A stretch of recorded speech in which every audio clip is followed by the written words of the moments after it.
Hello दोस्तों, welcome to the channel. कैसे हैं आप सब और कैसी चल रही है आपकी किसी भी आने वाले एग्जाम की प्रिपरेशन। आज हम बात करने वाले हैं लिटरेरी क्रिटिसिज्म की। और लिटरेरी क्रिटिसिज्म जो कि बहुत ही इंपॉर्टेंट पार्ट है यूजीसी नेट एग्जाम्स का, एक सेपरेट यूनिट है। काफी क्वेश्चंस आते हैं और रिसेंट ईयर में मैंने देखा है कि इको क्रिटिसिज्म से कुछ क्वेश्चंस आए हैं आपको।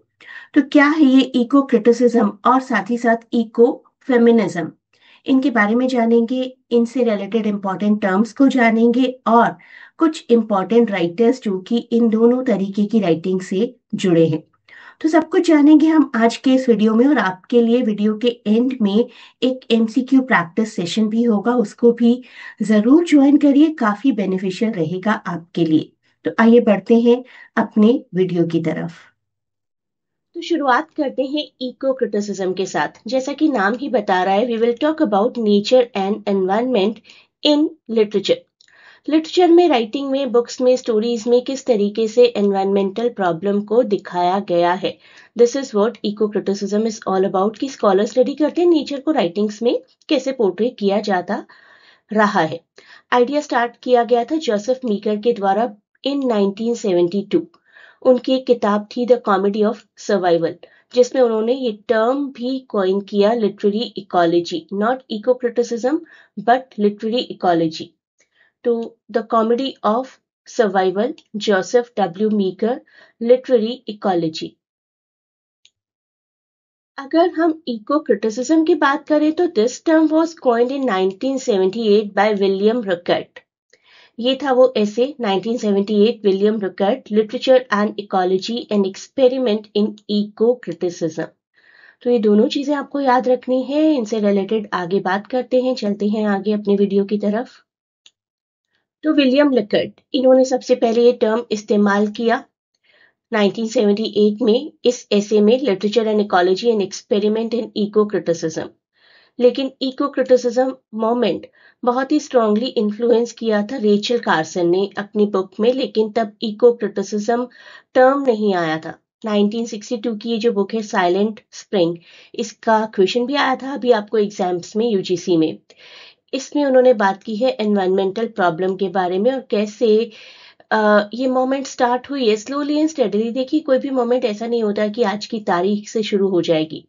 आज की तारीख में the moment can gain fame, popular हो सकती है। एकदम से कोई चीज पॉपुलर जरूर हो सकती है, लेकिन एकदम से कोई भी चीज इमर्ज कभी भी नहीं होती है। दो तीन रिलेटेड टर्म्स हैं जो आपको याद रखनी है, जो एग्जाम्स में आ सकती हैं। One is the full form of Astley. Eco criticism in US is often associated with this association for the study of literature and environment.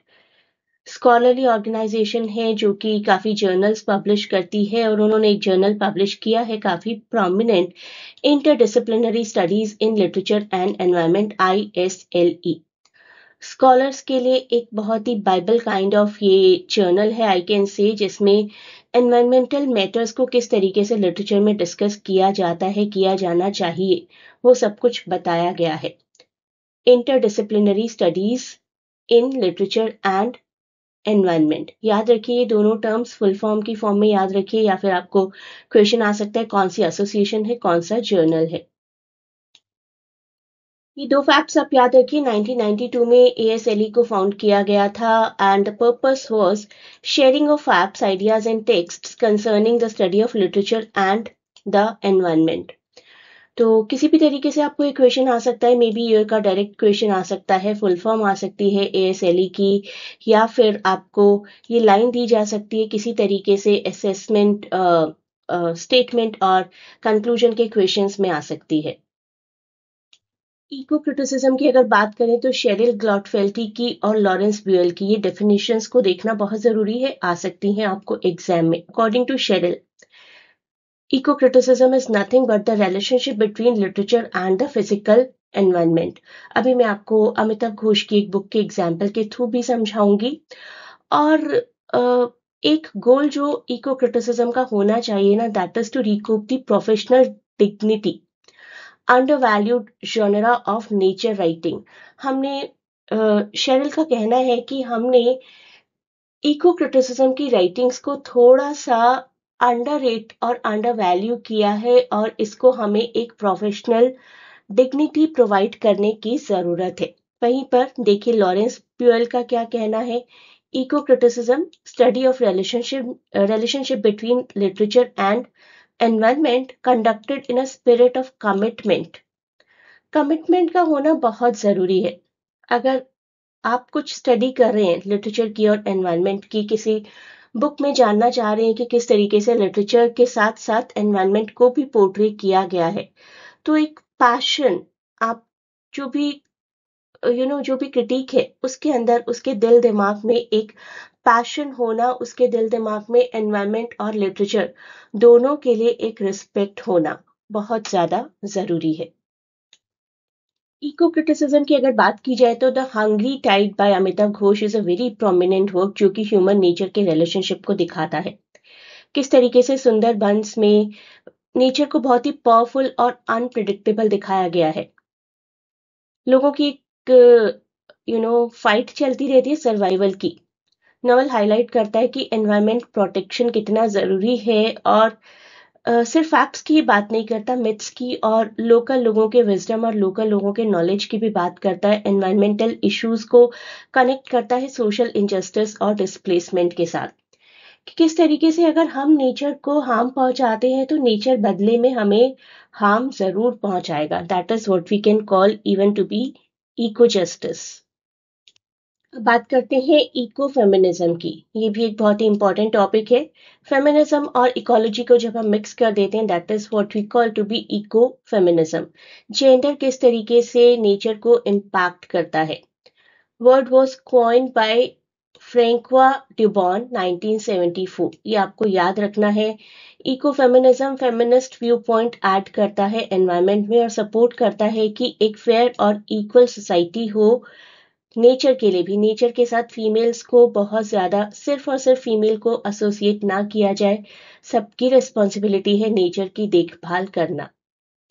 Eco feminism अगर इंडिया की बात करें तो वंदना शिवा का नाम सबसे पहले सामने आता है। 1973 में हम सब जानते हैं चिपको मोमेंट हुआ था उत्तराखंड में डिफॉरेस्टेशन को रोकने के लिए और फीमेल्स ने काफी लीड किया था इस पूरे प्रोटेस्ट को।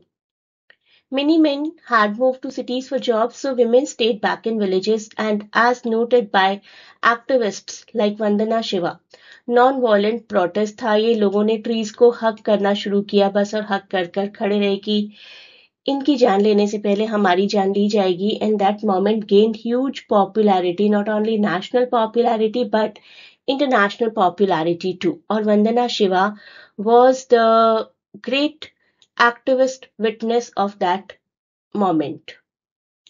वंदना शिवाजी एक यंग स्टूडेंट ही थी जब ये मोमेंट हुआ, but she became a volunteer for this moment and she participated in many पद यात्रास, वॉकिंग पिलग्रिमेजेस। उन्होंने डिफॉरेस्टेशन के बारे में जाना, मोमेंट को स्प्रेड किया, मोमेंट के मैसेज को स्प्रेड किया और आज देखिए कितनी जानी मानी पर्सनालिटी हैं वो। इनका एक सेपरेट वीडियो भी है मेरे पास। आप अगर YouTube सर्च बॉक्स में if you will put my name and Vandana Shivaji's name तो आपको आसानी से मिल जाएगा और इनके किए हुए और कामों को भी आप जान सकते हैं और वो भी आपके काम ही आएंगे आपके एग्जाम्स में।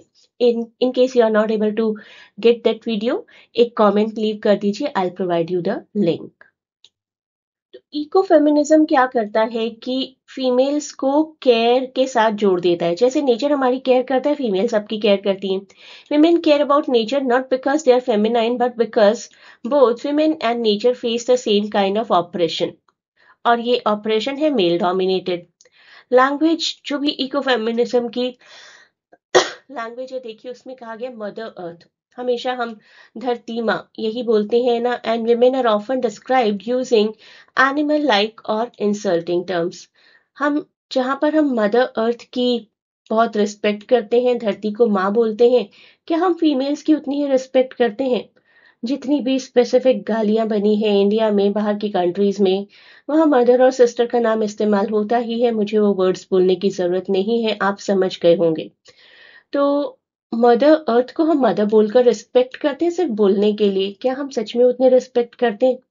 क्या हम में से किसी ने कभी यहाँ वहां जस्ट लाइक दैट कोई कूड़ा नहीं फेंका, डस्टबिन्स बने होने के बावजूद, and so many other things We keep on pressurizing not only our Mother Earth but our females also. Animal-like treatment, insulting terms. Some ecofeminists also value women's caregiving roles, seeing them as useful for protecting nature. So the earth and the females are dominated by males. तो क्यों ना environment को संभालने का काम females को दे दिया जाए, जिन्हें हमेशा से ही केयर गिविंग रोल्स में देखा गया है।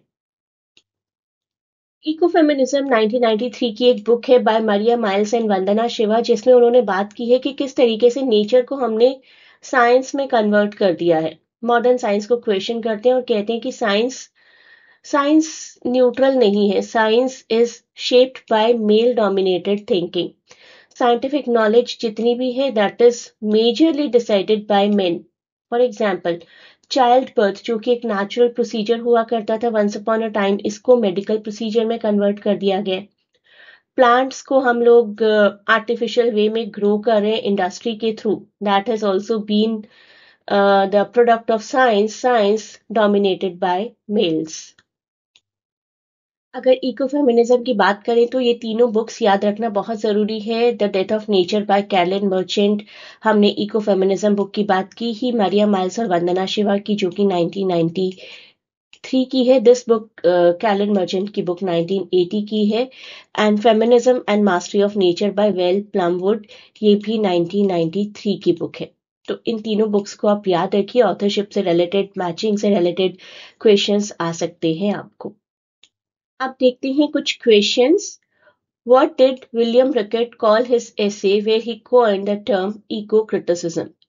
William Rickert ने coin की थी term eco-criticism in his essay titled Literature and Ecology: An Experiment in Eco-Criticism, जो कि 1978 का एक work है। It marked a very significant moment in the formalization of eco-criticism as an academic discipline exploring the intersection of literature and environmental concerns. Literature and Ecology: An Experiment, 1978, William Rickert, where the term eco-criticism was coined. Next question, what organization is often associated with eco-criticism in the United States? The correct answer is option C, Association for the Study of Literature and Environment. Scholarly organization है that hosts the conferences and publishes even a journal, जिसकी बात हम MCQs में करने वाले हैं। What is the title of the journal published by ASLE, Interdisciplinary Studies in Literature and Environment? The journal serves as it is a quarterly journal. It serves as a prominent outlet for current international scholarship in the field of eco-criticism and environmental literature. Cheryl Glatt-Felty की definition. It states that eco-criticism is the study of the relationship between literature and what? According to Cheryl's definition in the Eco-Criticism Reader, eco-criticism is the study of relationship between literature and physical environment. This definition emphasizes the interdisciplinary nature of eco-criticism, focusing on how literature reflects and engages with the natural world. Option C is the right answer. What term did Joseph Meeker use in his 1972 work to describe the interdisciplinary study of literature and ecology? Joseph Meeker used the term literary ecology, option A, to describe the interdisciplinary study of literature and ecology. This is the term which laid the foundation for the development of eco-criticism as a formal field of study in subsequent years. Choose the correct chronological sequence in which the following theories appeared. Eco-criticism भी एक नाम है यहाँ पर, इसीलिए मैंने इस question को पिक किया। Structuralism, psychoanalysis, eco-criticism, orientalism, new criticism. सबसे पहले बारी आएगी साइकोएनालिसिस की।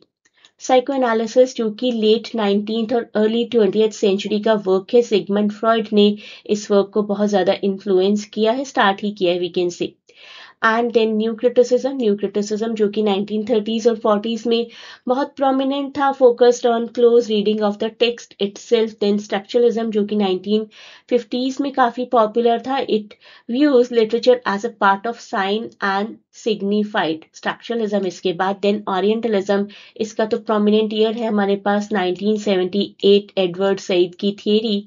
Then eco criticism, you can say कि इको क्रिटिसिज्म 1970s में शुरू हो गया था, लेकिन 90s के बाद इसको बहुत ही ऑफिशियली लिटरेचर में प्रेजेंट किया जाने लगा। तो साइको एनालिसिस से शुरू करते हुए हम पहुंचे हैं इको क्रिटिसिज्म की तरफ। ऑप्शन देखिए कौन सा ऑप्शन राइट रहेगा। 2 होगा सबसे पहले, then it will be new criticism, तो सबसे पहले 2, then 5, then structuralism is 1, then it is orientalism and then it is eco criticism. तो ऑप्शन 4 हमारा राइट आंसर रहेगा। What term was first used by Francois Dubon in 1980, जो कि काफी popular हो गई है अब? Ecofeminism is the right answer. Vandana Shivaji के बारे में मेरा एक और वीडियो है, फिर से याद दिला रही हूँ, देखना मत भूलिएगा, काफी इंपॉर्टेंट रहेगा। She is a popular eco feminist. Masters English entrance और यूजीसी नेट के लिए आप मेरी क्लासेस ज्वाइन कर सकते हैं। किस तरीके से ज्वाइन करनी है उसके लिए आपको क्वेरी करनी पड़ेगी। 2 लिंक्स हैं डिस्क्रिप्शन में, टेलीग्राम और व्हाट्सएप के, जिनके लिए आप एडमिशन क्वेरी कर सकते हैं। आप में से कोई भी किसी भी लिटरेरी एग्जाम की प्रिपरेशन कर रहा है तो मेरी तरफ से गुड लक।